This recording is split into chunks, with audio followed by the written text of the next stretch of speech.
بسم اللہ الرحمن الرحیم۔ السلام علیکم۔ میں ایک یتیم لڑکا تھا۔ چاچا نے مجھے پال پوس کر جوان کی۔ میرا چچا پھلوں کی ریڑھی لگاتا تھا، میں بھی ان کے ساتھ کام کرتا تھا۔ میں چچا سے چھپ چھپ کر پڑھائی کرتا تھا کیونکہ مجھے پڑھنے کا شوق تھا۔ ایک دن چچا نے مجھے پڑھتے ہوئے دیکھ لیا تو گھر سے نکال دیا۔ میں سڑک کنارے بیٹھا رو رہا تھا کہ اچانک ایک بڑی سی گاڑی میرے پاس آ کر رکی جس میں ایک عورت خوبصورت تھی۔ مجھے بلا کر ایک ایسی بات کہی کہ میرے ہوش اڑ گئے، کیونکہ وہ عورت مجھے میری زندگی کا سب سے بڑا دن جب میں 5 سال کا تھا۔ میری سالگرہ والے دن ایک ایسا واقعہ جو مجھے ہر وقت تکلیف دیتا ہے، اور سالگرہ والے دن اس تکلیف کی ایک ایسی حالت میرے ساتھ ہوتی ہے جس کو میں بیان نہیں کر سکتا۔ یہ دن میری زندگی کا ایک ایسا دن تھا جس کی صبح مجھے یتیم کرنے کے لیے ہوئی۔ وہ گھڑی، وہ لمحات، وہ دن، وہ ہفتہ، وہ تاریخ میں اپنی زندگی میں کبھی نہیں بھول سکتا تھا جو اس دن میرے ساتھ ہوا جب میں اور میرے والدین میری سالگرہ منانے کسی ہوٹل پر جا رہے تھے۔ میں بہت خوش تھا، میرے والدین بھی بہت خوش تھے۔ ہم نے ایک ہفتہ پہلے کپڑے لیے، شاپنگ کی اور تیاریاں مکمل کی، لیکن یہ معلوم نہیں تھا کہ آگے کیا ہونے والا ہے۔ سڑک پر بہت زیادہ رش تھا۔ ہم کار میں تھے، میرے بابا پیچھے مڑ مڑ کر مجھ سے بات کر رہے تھے اور پوچھ رہے تھے کہ کھانے میں کیا کھاؤ گے۔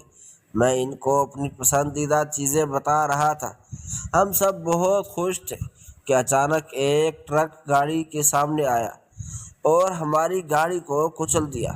میں پیچھے والی سیٹ پر بیٹھا تھا، آگے میرے ابو اور امی بیٹھے تھے۔ بس یہ وقت مجھ سے میری زندگی کی ساری خوشیاں لے گیا۔ مجھے کچھ سمجھ نہیں آ رہا تھا۔ میں اپنی ماں اور باپ کو اپنی آنکھوں کے سامنے دم توڑتے دیکھا۔ اتنے میں کار کی اگلی سیٹ مجھ پر آ کے لگی اور میں بے ہوش ہو گیا۔ نہیں معلوم اس کے بعد کیا ہوا۔ جب میری آنکھ کھلی تو میں ہسپتال میں تھا۔ ایسا معلوم ہو رہا تھا میری یادداشت کھو گئی ہے، مجھے کچھ یاد نہیں آنا۔ نہ جانے آخر ایسا کیا ہوا جو ایک لمحے میں میرا سب کچھ ختم ہو گیا۔ جیسے ہی مجھے ہوش آیا تو میں نے اٹھنے کی کوشش کی۔ سب سے پہلے میں نے اپنی ماں باپ کے بارے میں پوچھا، لیکن کسی نے کچھ نہ بتایا۔ مجھے لگا وہ ٹھیک ہوں گے۔ میری طبیعت بہت زیادہ خراب تھی اور بہت زیادہ چوٹیں لگنے کی درد کی شدت سے اس قدر تھی کہ ایسے محسوس ہو رہا تھا جیسے سارے جسم کی ہڈیاں ٹوٹ گئی ہوں، اور خون تو بالکل ختم ہو چکا ہے، طاقت بھی ختم ہو چکی ہے، اور کمزوری اس قدر تھی کہ اٹھا بھی نہیں جا رہا تھا، میں بول بھی نہیں پا رہا تھا۔ لیکن ان سب کے باوجود میرے ذہن میں صرف ایک ہی خیال بار بار آ رہا تھا کہ ہمارے والدین کہاں ہیں، کدھر گئے، مجھے ان کے پاس لے چلو۔ مجھے بتایا گیا وہ ٹھیک ہیں اور اپنے گھر پر ہیں، تم بھی جلد ٹھیک ہو جاؤ گے اور گھر ان سے ملنا۔ میں نے یقین کر لیا، لیکن پھر بھی مجھے شک تھا کہ اگر وہ ٹھیک ہوتے تو میرے پاس ضرور آتے۔ مجھے اس حالت میں وہ کیسے اکیلا چھوڑ سکتے تھے؟ لیکن میری عمر 5 سال کی ساری تھی۔ مجھے لگا شاید وہ گھر ہوں گے، آرام کر رہے ہوں گے۔ لیکن جب میں ایک ہفتے بعد ڈسچارج ہو کر اپنے گھر واپس گیا تو میری آنکھوں کے سامنے جو منظر تھا وہ قیامت سے کم نہیں تھا۔ ایک ایسا منظر جس کا میں نے اپنی زندگی میں کبھی تصور نہیں کیا تھا۔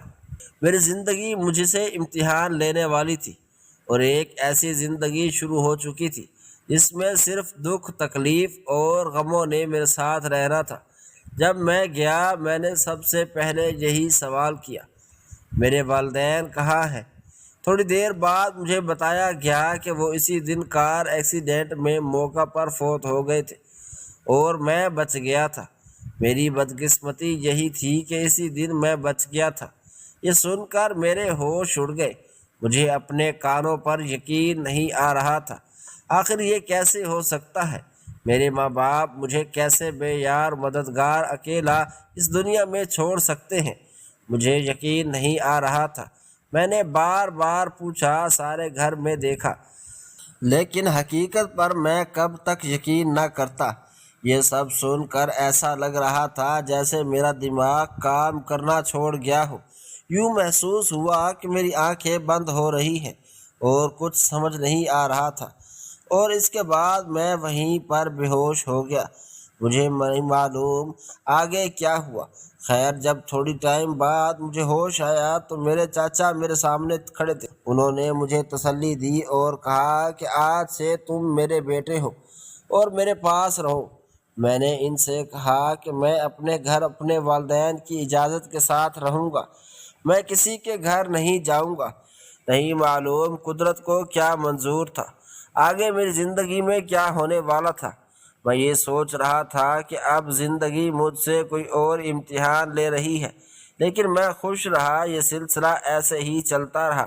بہت رویا، چپ چاپ اپنے کمرے میں بیٹھا رہتا اور اپنے والدین کو بہت یاد کرتا، لیکن میرے رونے سے کیا ہونا تھا۔ مجھے پڑھنے کا بھی شوق تھا۔ میں نے سوچا کہ اب کیوں نہ پڑھائی شروع کی جائے اور اپنے پاؤں پر کھڑا ہوا جائے۔ جب میں نے چچا سے پڑھائی کی بات کی تو ان کے جواب میں سے میرے ہوش اڑ گئے۔ میں حیران تھا کہ وہ ایسا کیسے بول سکتے ہیں اور میرے ساتھ ایسا کیوں کر رہے ہیں، حالانکہ وہ اپنے بچوں کو پڑھا رہے تھے۔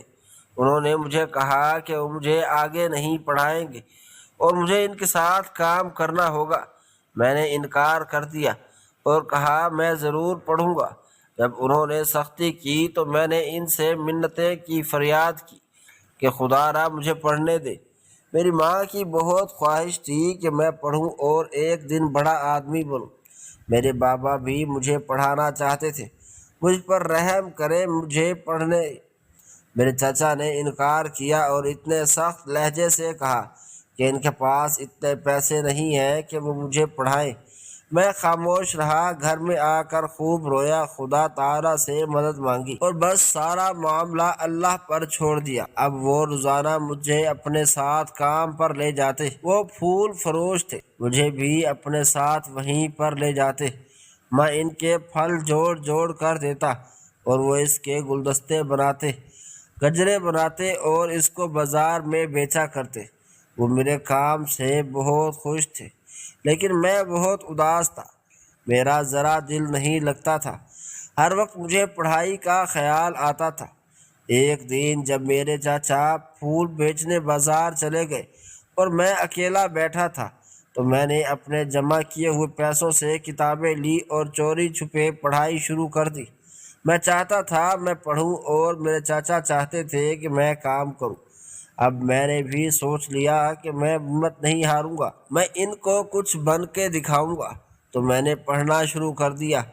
ان کو اس بات کا علم نہ ہوا، ان کا اپنا بیٹا جو مجھ سے 1 سال بڑا تھا وہ بھی پڑھتا تھا۔ میرے چچا بہت خوش ہوتے تھے کہ وہ اپنے بیٹے کو پڑھا رہے ہیں اور وہ بہت کامیاب ہوگا، لیکن در حقیقت کچھ اور تھی۔ قدرت کو تو کچھ اور ہی قبول تھا۔ ایک دن میں نے سوچا میں اپنا گھر بیچ کر یہاں سے چلا جاؤں، اور میں چند ہی دنوں میں ایسا کرنے والا تھا، لیکن ایک ایسی خبر آئی جس نے ایک بار پھر میری زندگی کی کایا پلٹ گئی۔ زندگی بار بار مجھ سے اس قسم کے امتحان لے رہی تھی اور میرے کندھوں پر ایسا بوجھ ڈال رہی تھی جو مجھ سے برداشت نہیں ہو رہا تھا۔ مجھے کوئی سمجھانے والا نہیں تھا، بتانے والا نہیں تھا، اور مجھے خود بھی کچھ سمجھ نہیں آ رہا تھا میں کیا کروں۔ یہ خبر میرے لیے کسی قیامت سے ناگہانی آفت سے کم نہ تھی، اور یہ خبر تھی کہ میرا تو چچا کا بیٹا جو مجھ سے 1 سال بڑا تھا وہ پڑھنے کی بجائے جوا کھیلتا تھا اور شرط لگاتا تھا۔ کئی دفعہ وہ پیسے بھی ہار چکا تھا، لیکن اس کو ذرا فرق نہ پڑتا تھا۔ جب مجھے اس چیز کا علم ہوا تو میں نے اپنے چچا سے ذکر کیا کہ آپ کا بیٹا جوا کھیلتا ہے۔ انہوں نے میری بات پر ذرا یقین نہ کیا اور مجھے بہت بے عزت کیا۔ مجھے یہ سب سن کر بہت افسوس ہوا کہ آخر وہ میری بات پر کیوں یقین نہیں کر رہے، حالانکہ میں سچ بول رہا تھا۔ میں اس وقت خاموش بہتر سمجھی اور سوچا کہ جب کوئی بڑا نقصان ہوگا ان کو تب یقین آئے گا۔ یہ علم نہ تھا کہ وہ بڑا نقصان میری جان نکال دے گا۔ ایک دن جب وہ جوئے کی شرط میں 20 لاکھ ہار کر آیا تھا، تب میرے چچا کے پاؤں کے نیچے سے زمین نکل گئی۔ میں خود بہت حیران ہوا کہ اس نے اتنی بڑی شرط کیسے لگا دی، جبکہ اس کے پاس اتنے پیسے نہیں تھے۔ جب وہ گھر آیا بہت رویا، اپنے باپ سے فریاد کی کہ وہ اس کو بچا لے، کیونکہ پولیس اس کو گرفتار کرنے آ رہی تھی۔ اگر اس نے 20 لاکھ نہ دیے تو اس کی 10 سال کی قید اور 5 لاکھ سزا کے طور پر اس پر عائد کیا جائے گا۔ میں اور میرے چچا بہت پریشان ہوئے کہ آخر 20 لاکھ کہاں سے آئیں گے، آگے کیا ہونے والا تھا، اور وہی ہوا جس کا ڈر تھا، وہ ہوا جس کا میں نے کبھی سوچا تک نہ تھا۔ جب میرے چچا نے مجھ سے یہ بات کہی تو میری آنکھوں سے ایک دم سے آنسو آنے لگے۔ دل کر رہا تھا کہ ان کے منہ پر کچھ دے دوں، لیکن میں مجبور تھا، کچھ نہیں کر سکتا تھا۔ انہوں نے میری کفالت کا ذمہ اٹھایا تھا، حالانکہ میں سارا کام اپنا خود کرتا تھا۔ وہ میری کمائی کا کھا لے۔ خیر، جو بات انہوں نے کی مجھ سے میرے پاؤں کے نیچے سے زمین نکل گئی۔ میں اس سوچ میں گم ہو گیا کہ اب مجھے کیا کرنا چاہیے۔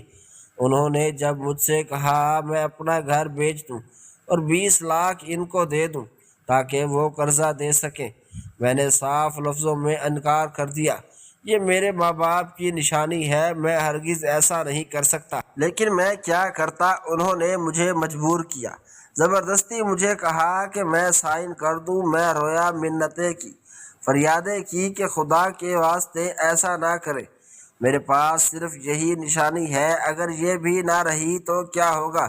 مجھے اس گھر کا بہت بڑا آسرا ہے، خدا کے واسطے مجھے بے آسرا نہ کرے، نہ چھینے۔ انہوں نے مجھ سے کہا کہ آج تم سے ہمارے گھر رہو گے، ویسے بھی تو ہم ساتھ ہیں، کام کرتے ہیں، اور ہمارے گھر رہنا۔ انہوں نے زبردستی مجھ سے سائن کروا لیا گیا۔ سائن کرنے کے بعد میں بہت رویا، یوں لگ رہا تھا میرے پاس کچھ نہیں ہے، خالی سا ہو گیا ہوں۔ میں ایسا لگ رہا تھا جیسے جسم سے روح چلی گئی ہو، اور میں زندہ لاش کی طرح کچھ دن خاموش رہا، نہ کھایا نہ پیا، چپ چاپ ایک کونے میں پڑا رہا۔ گھر بک گیا، انہوں نے 20 لاکھ کا قرضہ دے دیا، سب خوش تھے، میری اداسیوں کا کسی کو اندازہ ہی نہیں تھا۔ اس کے بعد انہوں نے مجھ سے کہا اب بہت دن ہو گئے، تم نے آرام کر لیا، چلو میرے ساتھ کام پر۔ ایک سوال جو میرے ذہن کو الجھا رہا تھا، اس کا جواب اب تک مجھے سمجھ نہیں آ رہا تھا۔ آخر میرے چچا ایسا کیوں کر رہے ہیں؟ وہ اپنے ہی بیٹے کے ساتھ اتنا برا کیوں کر رہا ہے، جبکہ ایک بار ٹھوکر کھا بھی چکے ہیں؟ مجھے یہ خیال آتا تھا کہ ٹھوکر ان کو تو نہیں لگی، ٹھوکر تو مجھے لگی تھی، اور مجھے اس بات پر حیرت تھی کہ میرے چچا نے اپنے بیٹے سے اف تک نہ کہا، نہ ہی کچھ پوچھا، اور نہ ہی آگے کی زندگی کے لیے اس کو سمجھایا، اور نہ ہی وارننگ دی۔ مجھے یوں لگ رہا تھا جیسے وہ جان بوجھ کر میرا گھر بیچنا چاہتے تھے اور مجھے اپنا محتاج کرنا چاہتے تھے۔ خیر، اب کیا ہونا تھا، میرا سب کچھ ختم ہو چکا تھا، میں اکیلا رہ چکا تھا، اور انہیں معلوم کہ اب زندگی مجھ سے اگلا کون سا امتحان لینے والی تھی۔ ہر وقت میرے دماغ پر بوجھ سا رہتا، کیونکہ اگلے لمحے میرے ساتھ کچھ بھی ہو سکتا تھا۔ ان سب حالات کے باوجود میں نے اپنی پڑھائی جاری رکھی۔ امتحان قریب تھے، میں چاہتا تھا کہ پڑھائی کو زیادہ وقت دوں، لیکن میں چچا کے سامنے بھی نہیں پڑھ سکتا تھا۔ جب وہ چاہتے میں تب پڑھائی کرتا، رات کو بھی پڑھتا تھا۔ اس طرح چھپ چھپ کر میں نے 12ویں جماعت کی پاس کی، اور میرے کلاس میں بہت اچھے نمبر آئے۔ اب میں چاہتا تھا آگے پڑھوں۔ ایک دن میرے چچا کا دکان پر جلدی چلے گئے اور میں بیٹھا تھا، میں نے سوچا پڑھ لوں۔ میں پڑھ رہا تھا کہ اچانک وہ واپس آ گئے۔ مجھے نہیں معلوم وہ کب واپس آئے اور مجھے دیکھ رہے تھے، جبکہ میں اپنی پڑھائی میں مشغول تھا۔ جب میں نے ان کو دیکھا تو میرے ہوش حواس ختم ہو گئے، میں دنگ سا رہ گیا۔ اب کیا ہوگا؟ میں نے جلدی سے کتابیں بند کی، بیگ میں ڈالی، اور ایسے ہی ٹال مٹول کرنے لگا۔ میرے چچا سب دیکھ چکے تھے۔ اس کے بعد انہوں نے جو میرا حال کیا وہ میں اپنے الفاظ میں بیان نہیں کر سکتا، کیونکہ الفاظ صرف پڑھے جاتے ہیں، اور میرے ان الفاظ میں جذبات تھے۔ کچھ علم نہ تھا کیا ہونے والا ہے۔ میرے چچا میرے ساتھ یہ سب کریں گے، میں نے اپنی زندگی میں کبھی تصور نہیں کیا تھا۔ جو باتیں انہوں نے مجھ سے کی، مجھے ان باتوں پر یقین نہیں آ رہا تھا۔ ایسے لگ رہا تھا میرے کان کچھ سن ہی نہیں رہے، دماغ بند سا ہو رہا ہے، زمین گھوم رہی ہے، آنکھوں کے آگے اندھیرا سا ہو رہا ہے۔ چچا نے نہ کچھ سوچا نہ کچھ سمجھا اور مجھے گھر سے نکال دیا۔ انہوں نے کہا میں ان کو دھوکہ دیا ہے، حالانکہ میں نے ان کو کوئی ایسا دھوکہ نہیں دیا تھا۔ میں تو پڑھنا چاہتا تھا، پڑھائی کر رہا تھا، ان سے تو کچھ نہیں مانگا تھا۔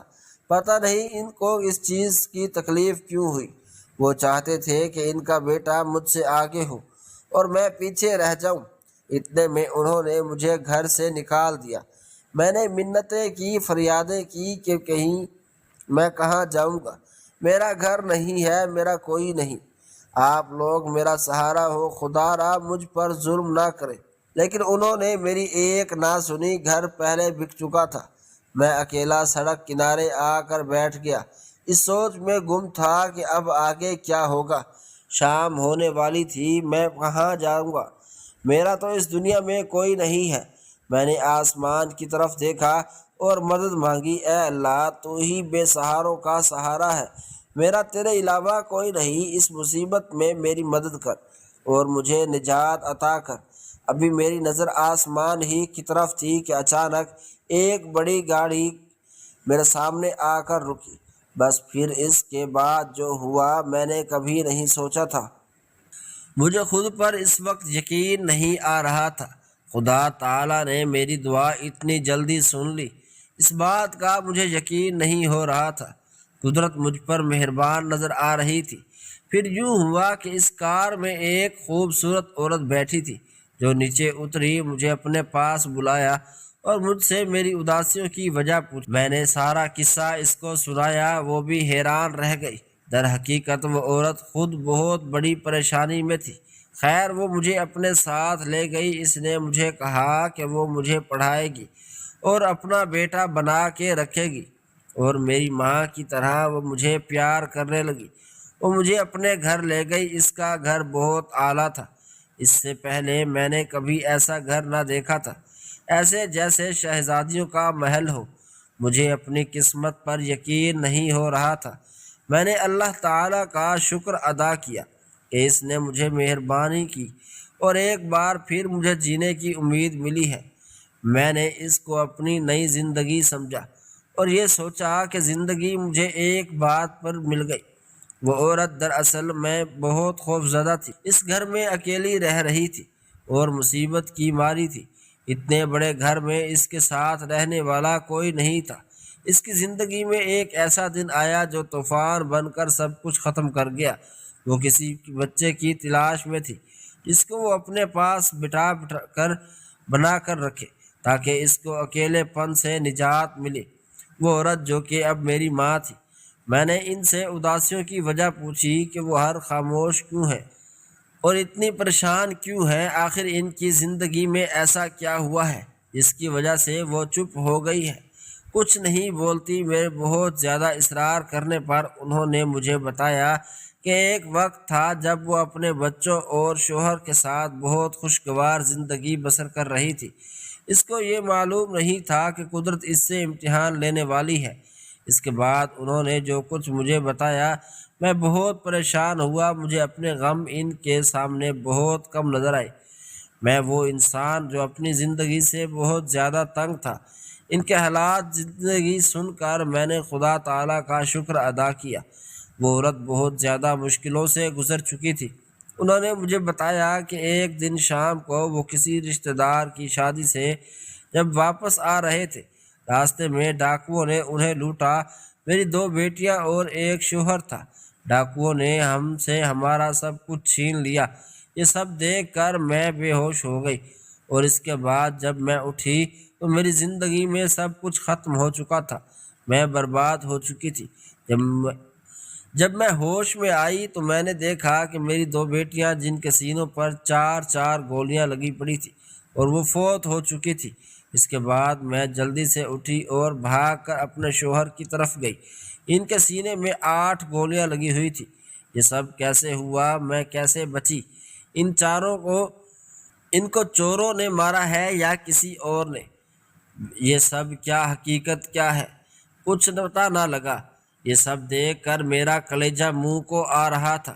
زندگی مجھ سے اس قسم کا امتحان لے گی، یہ دن دکھائے گی، میں نے کبھی سوچا نہیں تھا۔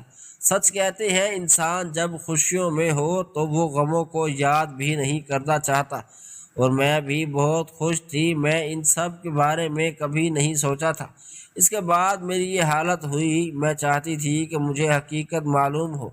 آخر ایسا کس نے کروایا؟ کیوں؟ جہاں تک مجھے یاد ہے ڈاکو کو ہم ہر چیز دے چکے تھے۔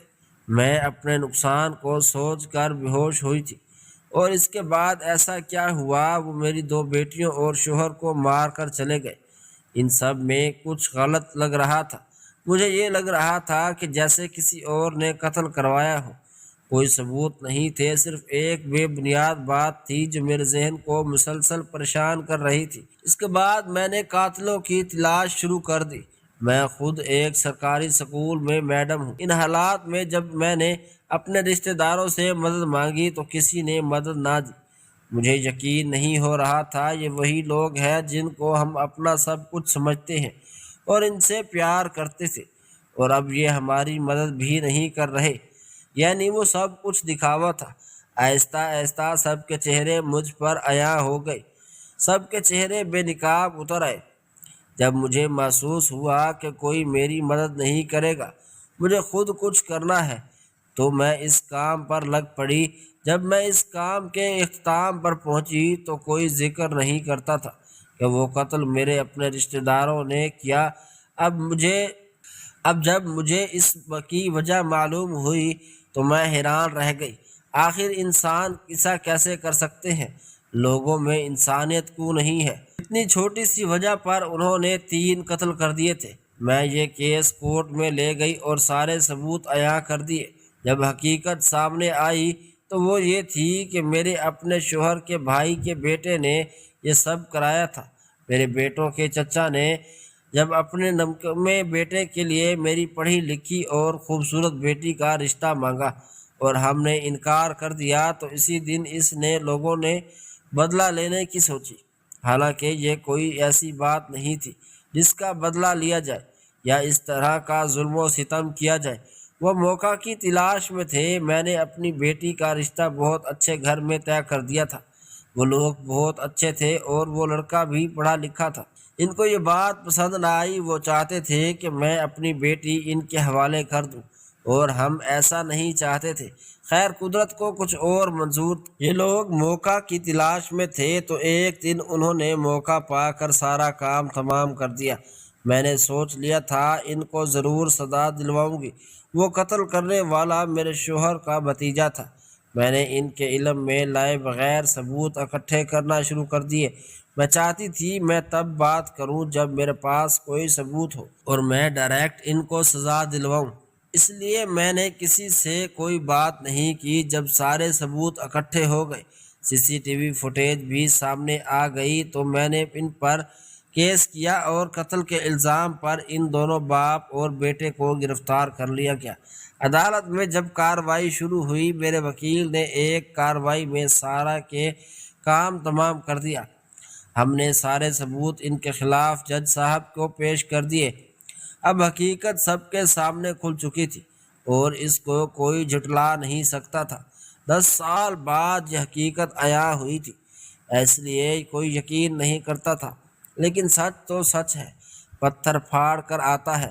گناہ گاروں کے لیے دنیا بہت چھوٹی ہے، وہ کب تک چھپ سکتے ہیں اور کہاں بھاگ سکتے تھے؟ آخر جو کیا تھا اس کا انجام تو پانا تھا، سزا تو ملنی تھی۔ وہ دن میری زندگی کا بہت خوشی کا دن تھا جب میں نے اپنی بیٹیوں اور شوہر کے قاتلوں کو سزا دلوائی۔ جج صاحب نے فیصلہ ہمارے حق میں کیا۔ انہوں نے ان دونوں باپ بیٹے کو 20 سال قید اور اس کے بعد سزائے موت کا فیصلہ سنا دیا۔ میں بہت خوش ہوئی، یہ خوشی بھی تھی اور مجھے افسوس بھی ہوا، کاش یہ لوگ ایسا نہ کرتے اور یہ سب کرنے سے پہلے کچھ سوچ لیتے۔ لیکن جب انسان پر بدلہ لینے کی بھوت سوار ہو تو اس کو کچھ نظر نہیں آتا۔ آنکھیں پر پٹی بن جاتی ہے، اس کی آنکھوں پر تب کھلتی ہے جب وقت بہے آگے نکل چکا ہوتا ہے اور وہ کچھ نہیں کر سکتے۔ انہوں نے مجھے جب یہ سب بتایا میری آنکھوں سے خود بخود آنسو نکلے۔ ہم دونوں اکیلے بیٹھے تھے، مل کر بہت روئے، ایسے جیسے برسات برسی ہو، اور اس کے بعد ہمیں ایسے محسوس ہوا کہ ہمارے غم دھل چکے ہیں۔ مجھے تو ایک نئی زندگی مل گئی تھی، ایسی زندگی جس کا میں نے کبھی تصور نہیں کیا تھا۔ میری ماں بھی بہت خوش تھی کہ ان کو ایک بیٹا مل گیا، وہ میرا بہت خیال رکھتی تھی، میں بھی ان کی فرائض پورے نبھاتا تھا، سچے دل سے ان کی عزت کرتا تھا، کیونکہ میرے ماں باپ کے بعد وہ عورت تھی جنہوں نے مجھے ان کی طرح چاہا اور سنبھالا۔ اس کے ساتھ ساتھ میری پڑھائی بھی چلتی رہی۔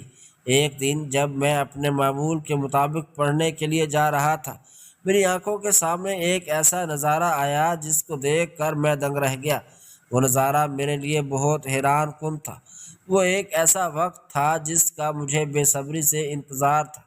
میرے وہ چچا جنہوں نے میری یتیمی کا خیال نہ کیا، نہ میری کم عمری کا خیال کیا، اور مجھ پر ظلم و ستم کی انتہا کر دی، آج وہ شخص سڑکوں پر ٹھوکریں کھا رہا ہے۔ آخر کار یتیم کا مال اس کو ہضم کیسے ہو سکتا تھا؟ اگر 1 روپے بھی لے لو تو 10 روپے واپس کرنے پڑتے ہیں۔ میں ان کے سامنے خاموشی سے چلا گیا، وقت گزرتا گیا، آخر وہ دن آ گیا جس کو میں نے اپنی زندگی میں بہت پہلے سے سوچا تھا۔ یہ وہ دن تھا جس کا مجھے اپنی زندگی میں بہت بے صبری سے انتظار تھا۔ آخر انتظار کی گھڑیاں ختم ہوئی، کیونکہ میرا CSS کا رزلٹ آ چکا تھا اور اب میں پاس ہو چکا تھا۔ یہ خبر سب سے پہلے میں نے اپنی ماں کو دی۔ وہ سن کر بہت خوش ہوئی، ان کی آنکھوں میں آنسو آ گئے، میری بھی آنکھوں میں آنسو آ گئے۔ میری خوشی کی انتہا نہ تھی، کوئی اندازہ بھی نہیں لگا سکتا تھا کہ میں آج کتنا خوش تھا۔ میری یہ سب سے بڑی خواہش تھی کہ جب میری نوکری لگے گی میں وہی اپنا پرانا گھر خریدوں گا، اور اب وہ وقت آ گیا تھا کہ جب میں اپنے ماں باپ کی یادوں کو دوبارہ حاصل کرتا۔ میں جلد ہی وہاں پر پہنچا اور اس مکان کو خریدنے کی کاغذات بنوائے، اور وہاں جا کر میں بہت ہی حیران رہ گیا۔ وہاں کا سارا نظام تبدیل ہو چکا تھا۔ ہمارا گھر تو ویسے کا ویسا کھڑا تھا، لیکن ہمارے گھر کے ساتھ جو میرے چچا کا گھر تھا اس کا کوئی نام نشان نہ تھا۔ نہ جانے وہ گھر کہاں گیا، جگہ سنسان پڑی تھی، بالکل خالی، ایسے لگ رہا تھا جیسے کوئی انسان یہاں پہ رہتا ہی نہ ہو۔ میں بہت پریشان ہوا اور فوراً ان کا پتہ کروایا۔ بہت کوششوں کے بعد مجھے معلوم ہوا وہ سننے کے قابل نہ تھا۔ میرا دل کانپ سا گیا، پاؤں کے نیچے سے زمین نکل گئی۔ میری سوچ و سمجھ سے کب سب کچھ باہر تھا، اور وقت اس قدر آگے نکل چکا تھا کہ میں کچھ نہ کر سکتا تھا، لیکن میں نے یہ سوچ لیا تھا اس واقعے کا میں پتہ ضرور کراؤں گا۔ ایسا کیا ہوا، یہاں پر سب کچھ ختم ہو گیا۔ خیر، میرا پہلا مسئلہ یہ تھا کہ میں اپنا گھر واپس لے لوں۔ دگنی قیمت بھر کے میں نے وہ گھر واپس لے لیا۔ یہ دن میری زندگی میں ایسا تھا جیسے میں نے اپنے ماں باپ کو دوبارہ حاصل کر لیا ہو۔ اس کے بعد میں اپنے گھر چلا گیا، اپنی ماں کو بتایا، لیکن ایک سوال جو میرے ذہن کو پریشان کر رہا تھا وہ یہ تھا میرے چچا کا گھر کہاں ہے، اور ان کا بیٹا تھا وہ کہاں گیا، ان کی بیوی وہ کہاں گئی۔ میں نے یہ سوچ لیا کہ اس کا پتہ ضرور کروں گا۔ اس کے بعد میں اپنے چچا کی تلاش میں لگ گیا، وہ چچا جو مجھے سڑک پر بھیک مانگتے ہوئے نظر آئے تھے۔ میں اسی جگہ پر گیا، لیکن وہ اب وہاں پر نہیں تھے، لیکن میں نے تلاش جاری رکھی، ممکن ہے وہ مجھے کہیں مل جائیں گے۔ ایک دن اچانک جب میں ایک ہفتے بعد اسی راستے سے گزرا تو میرے چچا مجھے ملے گئے۔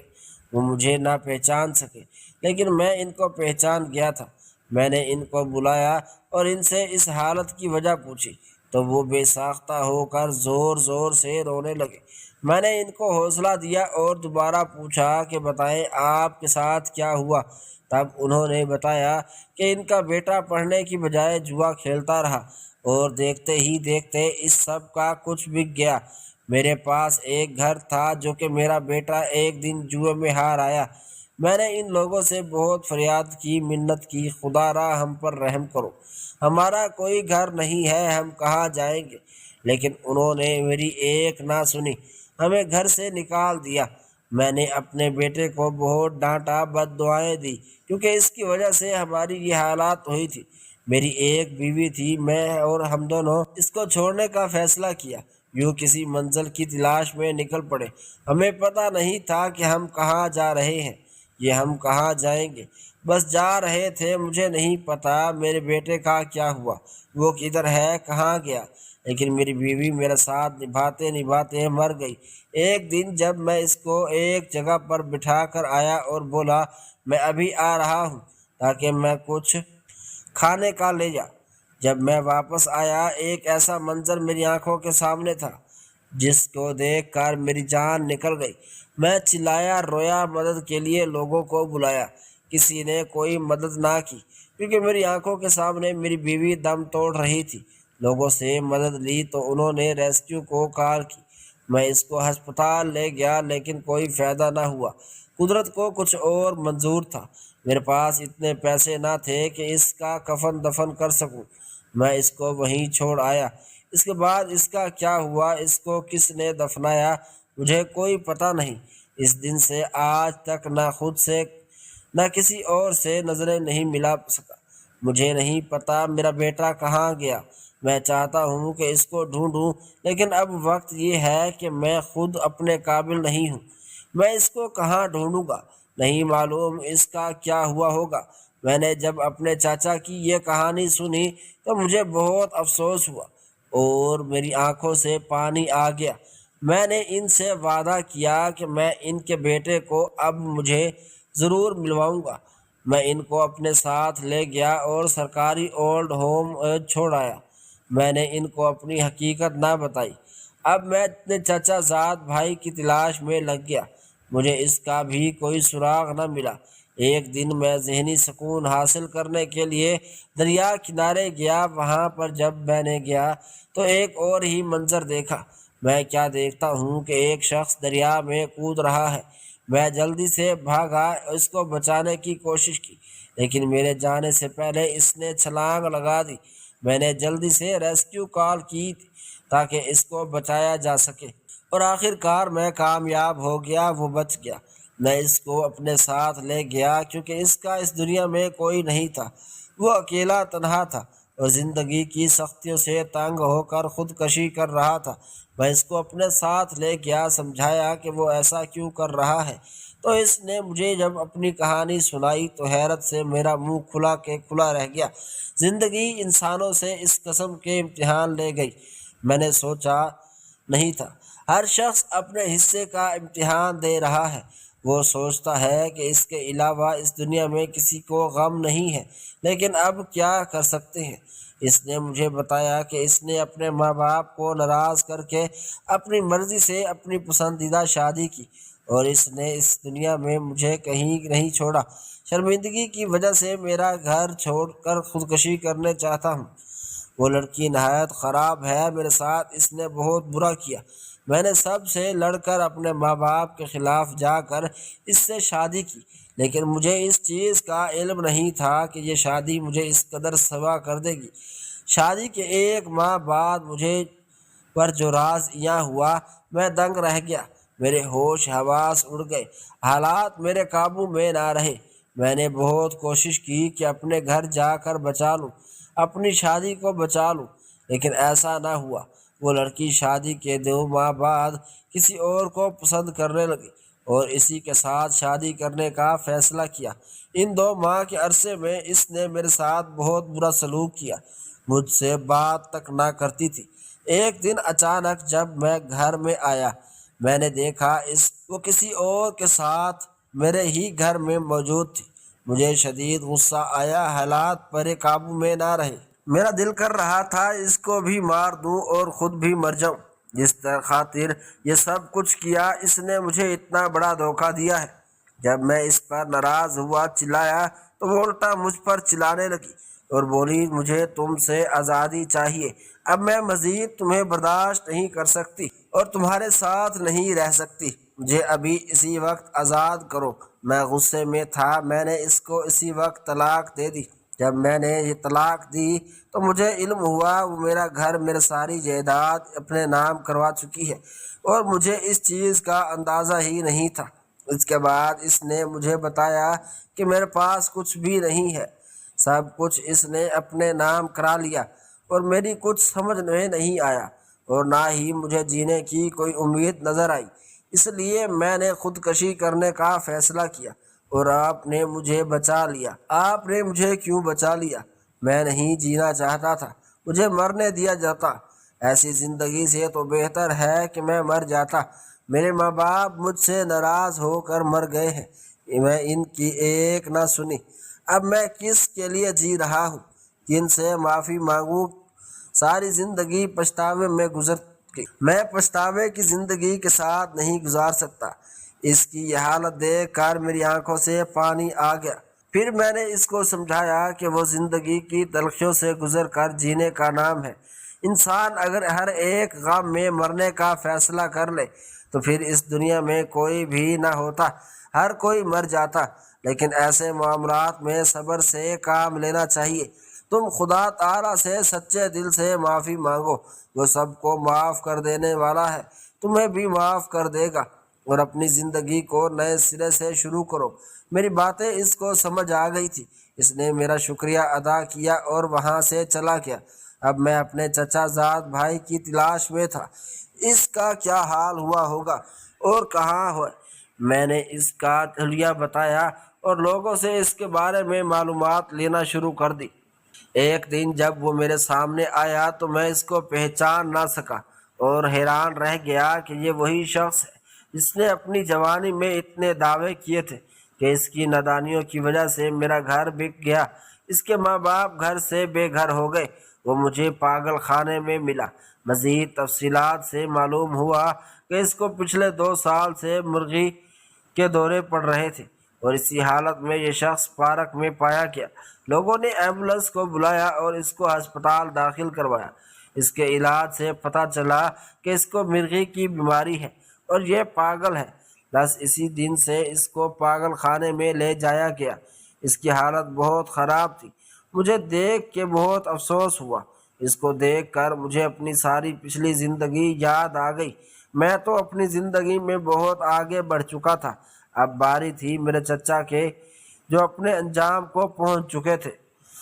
میں یہ خبر ان کو خود دینا چاہتا تھا کہ جس یتیم بھتیجے کو انہوں نے گھر سے باہر نکال دیا تھا، آج وہ کتنا کامیاب آدمی ہے۔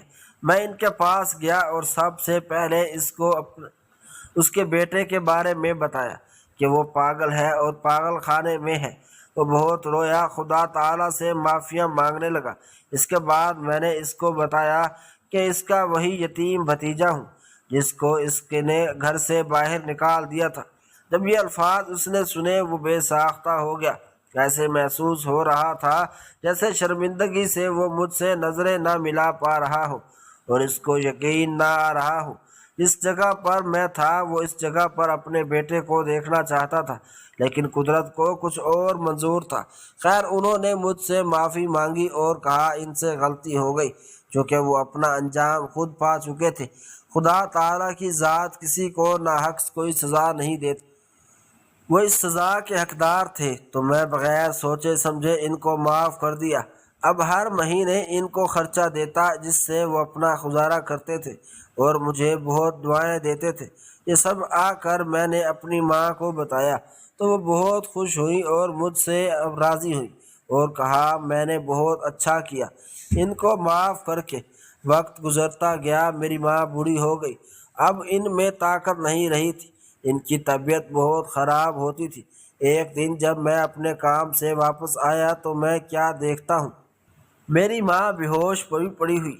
میں بہت رویا اور جلدی سے ڈاکٹر کو بلایا، اور جو خبر مجھے ڈاکٹر نے دی وہ میں سن نہیں سکتا تھا، کیونکہ میری ماں باپ کے بعد وہ عورت تھی جنہوں نے مجھے سنبھالا اور ایک نئی زندگی کی امید دلائی۔ ڈاکٹر نے مجھے بتایا وہ اس دنیا میں اب نہیں رہی، یعنی وہ فوت ہو گئی ہے۔ اس خبر نے میری جان نکال دی۔ میں بہت رویا اور بہت پریشان ہوا۔ اور ان کے لیے مغفرت کی دعا کی۔ اس کے بعد مجھ پر ایک اور حقیقت ایسی کھلی جس کو سن کر میرے ہوش اڑ گئے۔ وہ عورت جو میری ماں تھی، انہوں نے مجھ پر جاتے وقت ایک اتنا بڑا احسان کیا جس کا مداوع میں کبھی نہیں کر سکتا۔ یہ ان کا پیار تھا اور بھروسہ تھا جو مجھ پر کرتی تھی۔ جب میرے وکیل نے مجھے بتایا کہ میری ماں اپنی ساری جائیداد میرے نام کر گئی ہے، مجھے نہیں پتا یہ سب انہوں نے کب کیا اور کیوں کیا، لیکن وکیل نے بتایا کہ وہ بہت پہلے ایسا کر چکی تھی۔ مجھے بہت رونا آیا اور ان کی یاد آئی۔ وہ بہت نیک خاتون تھی۔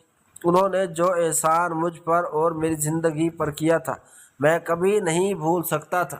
اس کے بعد میں نے اپنے چچا زاد بھائی کا بہت اچھے ڈاکٹر سے علاج کروایا، لیکن وہ صحیح نہ ہوا۔